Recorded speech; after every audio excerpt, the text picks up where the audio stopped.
2 நாளைக்கு முன்னாடி ஒரு வீடியோ போட்டிருந்தேன். இந்த இட்லி குண்டான்குள்ள இந்த தட்டு மாட்டிக்கிச்சு. ஏதாவது தெரிஞ்சா டிப்ஸு சொல்லுங்க எடுக்கிறதுக்கு அப்படி சொல்லிட்டு. ஆனா நீங்க ஒருத்தருமே எந்த பதிலுமே சொல்லவே இல்ல. அதனால சரி நம்மளே எப்படியாவது இந்த தட்ட வெளில எடுத்துடலாம்னு சொல்லிட்டு, எங்க வீட்டுக்காரரு குத்தி, கிண்டி, கிளறி ஏதேதோ பண்ணி பார்த்தாரு. ஆனா அவரால ஒண்ணுமே பண்ணவே முடியல.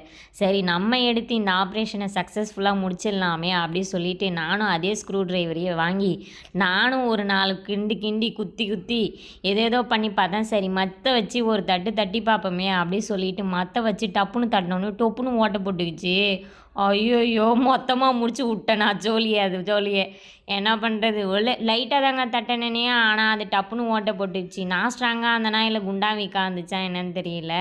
டப்புன்னு ஓட்டை போட்டுக்கிச்சு. சும்மாவாவது இருந்திருக்கலாம் நம்ம கையை காலை வச்சுக்கின்னு. அதுவுமே சும்மா இல்லை. கடையிலையாவது கொடுத்து அதை எப்படியாவது எடுத்து இருந்திருக்கலாம். அங்கே கொடுத்துருந்தாவது ஓட்டை போடாமலாவது எடுத்து கொடுத்துருந்துருப்பாங்க.